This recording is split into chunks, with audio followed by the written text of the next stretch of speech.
Hello guys, welcome to my YouTube channel. मैं हूं गणेश। तो चलिए बात करेंगे आज हम स्टार्ट करेंगे एक्चुअली डाउ जोन इंडस्ट्रियल एवरेज यूएस के इंडेक्स से स्टार्ट करेंगे। ताकि हमें एक क्लियरिटी मिले कि एक्चुअल में हम जिस प्रीवियस वीडियो में भी जिसकी हम बात कर रहे थे कि हमारा बॉटम बना है या नहीं, उसका एक थोड़ा सा हमें एक क्लू कुछ मिले। तो हम देन आज डाउ जोन्स से बात करेंगे, डाउ जोन इंडस्ट्रियल इंडेक्स की बात करेंगे, देन फिर निफ्टी और बैंक निफ्टी की बात करेंगे, और देन फिर हम स्टॉक्स की भी आज से हम स्टॉक स्पेसिफिक भी बात करेंगे कि कौन से स्टॉक्स हैं जो कुछ टाइम के लिए हमें अगर रखें तो एक अच्छा रिटर्न दे सकते हैं। तो चलिए स्टार्ट करते हैं पहले हम डाउ जोन से। तो डाउ जोन्स का ये जो चार्ट है, ये अगर हम देखें यहाँ पर, तो अगर हम बात करें तो जनवरी 2020 से ये एक लोअर लो फॉर्मेशन में था। देन उसके बाद में यहाँ पर अगर हम बात करें तो 13 अक्टूबर को इस ने एक रैली स्टार्ट की, जिसमें कि इसने एक हाई प्रीवियस जो हमारा बना हुआ था हाई, उसको ब्रेक किया और उसके बाद एक कंसोलिडेशन किया। अगर मैं इस पैटर्न की अगर बात करूं, अगर वेव पैटर्न के अकॉर्डिंग, मैं यहाँ एक वेव पैटर्न एक्चुअल में अभी ड्रॉ नहीं कर रहा हूँ। मैं आपको एक थ्योरेटिकली कैंडलस्टिक पे बता रहा हूँ कि किस तरह का पैटर्न था। ये A B C D E F and G, ये एक डायमेट्रिक पैटर्न बना हुआ था। देन अगेन यहाँ से अगर हम चलें तो यहाँ से अगर चले तो एक रन स्टार्ट हुआ। देन अगर हम यहाँ देखें तो ये एक पूरा पैटर्न बना हुआ है।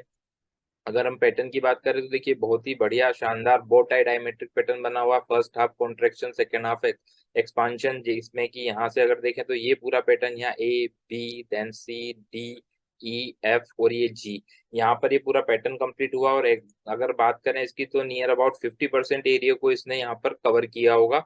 एग्जैक्टली 50% एरिया को इसने कवर किया। और डेफिनेटली अगर हम देखें तो ये जो ट्रेड लाइन है, अगर हमारी यहाँ से अगर हम देखें A B C डी और ई, तो डी और ई ट्रेड लाइन को इसने यहाँ पर ब्रेक किया हुआ है बहुत ही अच्छे से। और ये एक 5-7 दिन का जो कंसोलिडेशन है और इसके ऊपर जो निकला है, तो इससे ये समझ में आ रहा है डाउ जोन्स का यहाँ पर एक बॉटम बन चुका है, ऐसा मुझे यहाँ पर लग रहा है। पैटर्न को देख के, चार्ट को देखकर, और नियो वेव के पैटर्न को भी देखकर यहाँ पर, और जिस तरह का ब्रेकआउट आज इसने दिया है, डेफिनेटली यहाँ पर हम अगर हम बात करें तो एक बॉटम फॉर्मेशन का मुझे इंडिकेशन यहाँ पर बिल्कुल मिल चुका है। अब जब कभी भी आप अगर हम बात करें इसकी, तो इसका जो full and final stop loss होगा वो यही स्टॉप लॉस होगा, इसके 10-20 पॉइंट नीचे। और डीप में अगर इन केस मार्केट में कुछ भी डीप आता है, अगर कल से फेड की मीटिंग भी स्टार्ट हो रही है, तो हो सकता है कि कल और परसों में कुछ मार्केट में अनएक्सपेक्टेड हो, तो किसी भी वजह से ये लो ब्रेक नहीं होना चाहिए। अगर ये लो ब्रेक नहीं होता है और अगर नीचे में कहीं भी हमें मिलता है डीप में, तो डाउ जोन्स को यहाँ पर हमें बाइंग देखने को मिलेगी। तो ये करी हमने डाउ जोन्स के बाद, इससे हमें एक इंडिकेशन मिला है कि एक्चुअल में क्या हुआ है। और लास्ट वीडियो से भी हम बात करते आ रहे हैं। तो अब अगर हम बात कर लेते हैं हमारे चार्ट की, निफ्टी की, तो निफ्टी में किस तरह का फॉर्मेशन है। अगर निफ्टी की अगर हम बात करें यहाँ पर, तो निफ्टी में अगर हम बात करेंगे यहाँ पर, तो अगर हम बात कर लेते हैं इसके 15 मिनट चार्ट पर, तो देखिए 15 मिनट चार्ट पर हमने लास्ट वीडियो में भी बात करी थी कि यहाँ अगर हम बात करें तो ये जो पूरा फॉर्मेशन है, ये मुझे डबल करेक्टिव पैटर्न लग रहा है। तो डबल करेक्टिव पैटर्न में, जिसमें कि मैंने बताया था कि ए कंप्लीट हुआ, बी कंप्लीट हुआ, सी कंप्लीट हुआ, और ये एग्जैक्टली ट्रेड लाइन पे अगर ब्रेक, ये ट्रेड लाइन पे ही अगर कंप्लीट हो रहा है, तो it is mandatory that it will form a X wave, whether it will form a large X wave or a small X wave, but normally generally zigzag को complete होने के बाद अगर X wave आती है तो वो स्मॉल X wave आती है, लार्ज X wave नहीं आती है। देन ये X wave यहाँ पर बनी। देन उसके बाद में ये जो फॉर्मेशन कंप्लीट हुआ, ये एक न्यूट्रल ट्रायंगल फॉर्मेशन कंप्लीट हुआ, जिसमें ए बना, बी बना, सी बना, डी बना और ई बना। न्यूट्रल ट्रायंगल बनने के बाद में यहाँ पर अगर हम बात करें तो पूरा फॉर्मेशन यहाँ से, जो हम पहले से बात करते आ रहे थे डेली चार्ट में, अगर किसी ने वीडियो नहीं देखे हैं प्रीवियस, तो उन्हें शायद हो सकता है समझ में ना आए। तो अगर आपको क्लियरिटी चाहिए तो आप हो सकता है लास्ट के 2-3 वीडियो देखें, तो आपको क्लियर समझ में आएगा कि हम किस तरह से किस बारे में हम बात कर रहे हैं। तो ये पूरा जो हम फॉर्मेशन नीचे से जो पीछे से जो चला आ रहा है, उसका एक फाइनली जो लेग है, वो मुझे लगता है कि यहाँ हमने जी लेग कंप्लीट कर ली है। एफ के बाद में जी लेग डायमेट्रिक की कंप्लीट कर दी, यहाँ पर लार्जर टाइम फ्रेम की डी वेव कंप्लीट हो गई है। देन हम यहाँ से हम ई वेव के लिए ऊपर जा रहे हैं। मैं लास्ट आपको 3-4 दिनों से बता रहा था, और मैंने टेलीग्राम चैनल पे भी अपने पोस्ट किया है, और यूट्यूब चैनल पे भी कम्युनिटी में मैंने चार्ट पोस्ट किए हैं, जिसमें मैं आपको बता रहा था कि इन एरियो में अब यहाँ पर मार्केट को शॉर्ट नहीं करना है। हो सकता है आपको यहाँ पर वॉलेटिलिटी देखने को मिले। आप देखिए मेरे पोस्ट टेलीग्राम चैनल पर जाकर, उसमें मैंने क्लियरली इसी दिन से बताया था आपको कि यहाँ पर आपको वॉलेटिलिटी देखने को मिलेगी, जो कि वॉलेटिलिटी आपको देखने को मिली ऊपर नीचे, और फाइनली आज हम मार्केट में ऊपर है। अब एग्जैक्टली हमें करना क्या है, अगर पॉइंट पे अगर हम आए तो हमें करना क्या है। यहाँ पर अगर हम बात करें तो मार्केट में मुझे लगता है कि ये अब हमारा एक बेस फॉर्मेशन हो चुका है यहाँ पर। जी हाँ, मैं बोल रहा हूँ आपको कि ये हमारा एक बेस फॉर्मेशन मुझे लगता है कि यहाँ पर हो चुका है। 16,830 का जो हमारा जो बना है वो बेस फॉर्मेशन हो चुका है। अगर डिप में कभी भी आपको 1 या 2 दिनों में मिलता है, मार्केट डिप मिलती है, अगर मार्केट में किसी भी तरह की डिप, थोड़ी बड़ी छोटी किसी भी तरह की डिप अगर मिलती है, तो आप स्टेगर्ड वे में मार्केट में निफ्टी को बाई कर सकते हैं। और टारगेट आपके अगेन ऊपर में अगर हम बात करें तो जो भी आपका स्टॉप लॉस हो, उस स्टॉप लॉस को ध्यान में रख के आप 1:3, 1:5, 1:7 तक के भी टारगेट अभी यहाँ पर आप रख सकते हैं। बट कंडीशन ये है कि ये स्टॉप लॉस आपको स्ट्रिक्टली फॉलो करना होगा। तो यहाँ पर मुझे लगता है कि अब मार्केट में फॉर्मेशन बन चुका है, और यहाँ पर हमें डीप में बाई करना है। मे भी पॉसिबल है मार्केट, हो सकता है आपको मौका दे या ना दे, वो देखने वाली बात होगी। हो सकता है मार्केट यहाँ से गैप अप खुल जाए कल, या फिर गैप डाउन खुल जाए। एनीथिंग पॉसिबल है। बट बस आपको ये ध्यान रखना है कि आपका स्टॉप लॉस यही पॉइंट होना चाहिए, और डीप में अभी आपको बाइंग अपॉर्चुनिटी फाइंड आउट करना चाहिए। हो सकता है हम गलत हो जाएं, कोई दिक्कत नहीं है, हमारा स्टॉप लॉस फिगर हो जाए, कोई दिक्कत नहीं है। पर आपको यहाँ पर शॉर्ट में नहीं रहना है। मैं आपको फिर बता रहा हूँ, मार्केट को अभी आपको यहाँ पर शॉर्ट में नहीं रहना है। अगर हम गलत साबित होंगे तो हमारा स्टॉप लॉस हिट हो जाएगा। अदरवाइज हम हमारे ट्रेंड के साथ में, जिस तरह का हमारी एनालिसिस है उसके साथ में हम चलते जाएंगे, और स्टॉप लॉसेस को ट्रेल करते जाएंगे। तो ये निफ्टी की हमने बात करी, यहाँ पर क्लियर कट फॉर्मेशन यहाँ पर समझ में आ रहा है। अगर अब मैं बात कर लेता हूँ बैंक निफ्टी की, बैंक निफ्टी में किस तरह का फॉर्मेशन बना हुआ है, तो बैंक निफ्टी में भी सेम फॉर्मेशन बना हुआ है। एक्चुअल बैंक निफ्टी थोड़ा ज्यादा स्ट्रांगनेस दिखा रहा है अभी, और बैंक निफ्टी में बहुत बढ़िया फॉर्मेशन बना हुआ है। यहाँ पर हमने भी बात करी थी कि देखिए ए बी और यहाँ पर सी फॉर्मेशन बना, देन ये अगेन एक्स बना, ए बी सी डी, और ये ई फॉर्मेशन बना, और यहाँ पर एग्जैक्टली हमें इसका ब्रेकआउट देखने को मिला।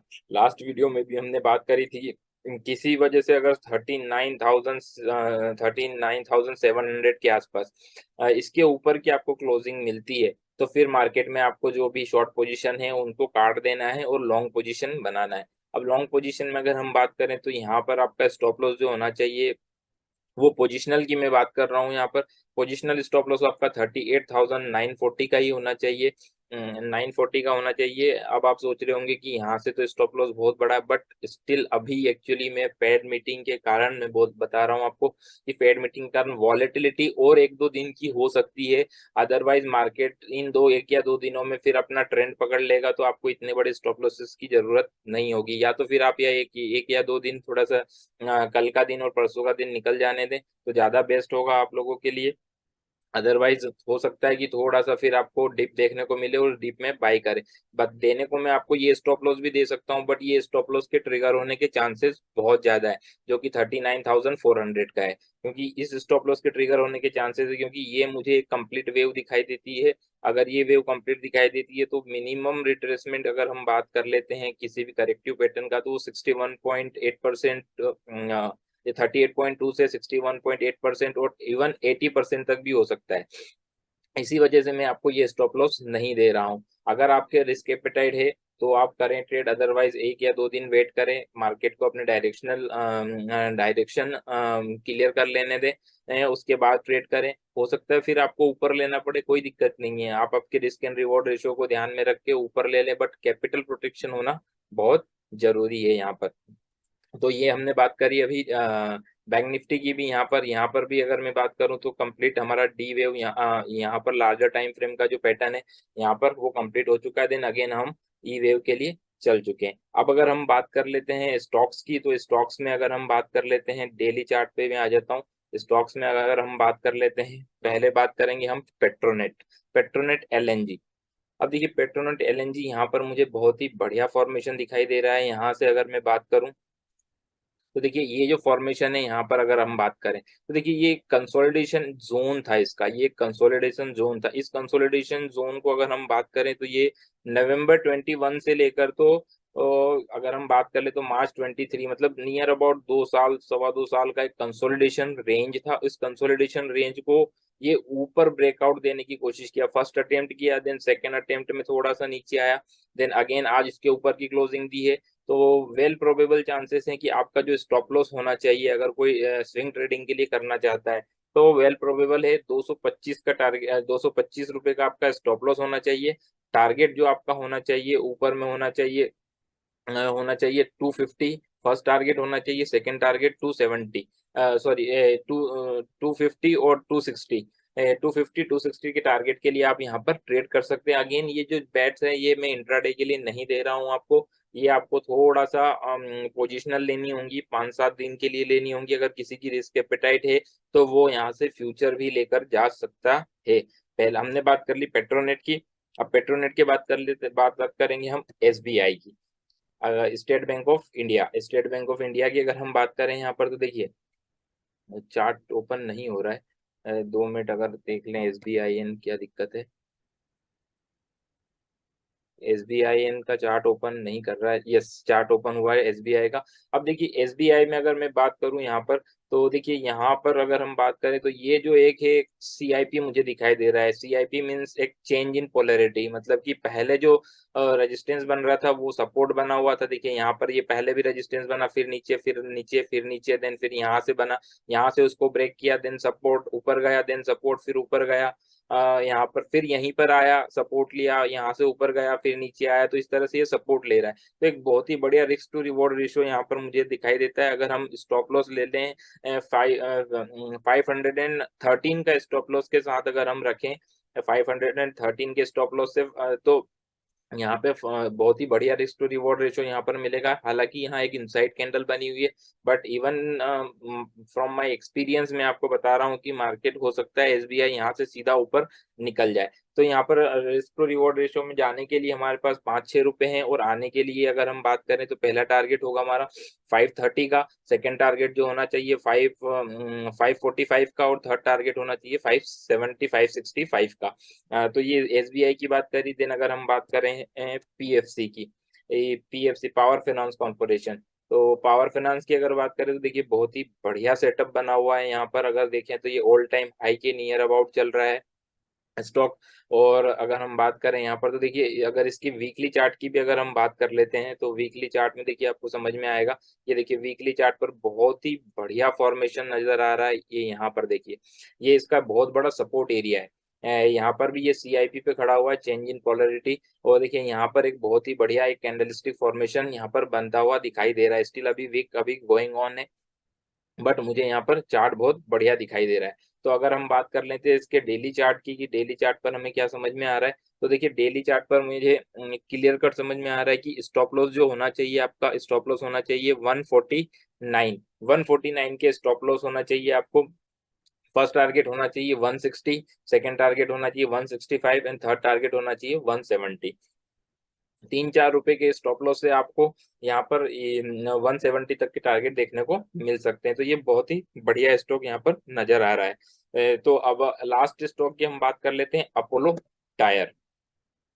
अपोलो टायर की अगर हम बात करें तो यहाँ पर अगर हम बात कर लेते हैं अपोलो टायर की, तो देखिए अपोलो टायर एक बेहतरीन चार्ट स्ट्रक्चर है। यहाँ पर अगर हम इसकी बात करें तो देखिए ये जो है यहाँ से ये पॉइंट की बात कर रहा हूँ, इस पॉइंट पर ये आ रहा है। देखिए यहाँ पर भी आया, यहाँ पर आया, यहाँ से सपोर्ट, यहाँ आया, फिर सपोर्ट लिया, यहाँ आया, और ये जो यहाँ जो कंसोलिडेशन एरिया जो आपको दिखाई दे रहा है ना, ये कंसोलिडेशन एरिया बेहतरीन सिग्नेचर इसने यहाँ पर दिया है हुआ है। और यहाँ पर देखिए बाइंग इमर्ज हो रही है। यहाँ देखिए जैसे ये इस एरिया में आता है यहाँ पर बाइंग इमर्ज हो रही है। यहाँ पर इस कैंडल में आप देखिए, इस कैंडल में देखिए, इस कैंडल में देखिए, इस कैंडल में देखिए आप। देन अगेन यहाँ पर बहुत ही बढ़िया सा ब्रेकआउट देखने को मिला है। यहाँ पर अगर हम बात करें तो इसका जो स्टॉप लॉस है वो आना चाहिए यहाँ पर इसी कैंडल के नीचे। अगर हम बात कर लेते हैं थोड़े से पोजिशनल की, तो 302 300 के आसपास का स्टॉप लॉस रख के आपका फर्स्ट टारगेट जो होना चाहिए यहाँ पर होना चाहिए 330 का, सेकंड टारगेट जो होना चाहिए 340 का, और इसके ऊपर के भी टारगेट आने वाले दिनों में आप देख सकते हैं। तो ये मैंने कुछ स्टॉक्स की बात करी, निफ्टी की बात करी, बैंक निफ्टी की बात करी, और हमने बात करी कि क्या होने की पॉसिबिलिटीज अब बहुत ज्यादा है मार्केट में, कि हम यहाँ पर बॉटम आउट हो चुके हैं या नहीं, क्या हमने देखा है। हमने यूएस का चार्ट भी देखा, उससे भी हमें ये समझ में आ रहा है कि कहीं ना कहीं बॉटमिंग आउट प्रोसेस में हम दिखाई दे रहे हैं। हो सकता है कि फेड की मीटिंग के कारण ये 2 दिन, आने वाले 2 दिन हो सकता है थोड़े वॉलेटाइल हो, बट स्टिल मुझे, मेरा मानना ये है और मेरी एनालिसिस ये है कि हम कहीं ना कहीं यहाँ से ऊपर निकल जाने चाहिए आने वाले दिनों में।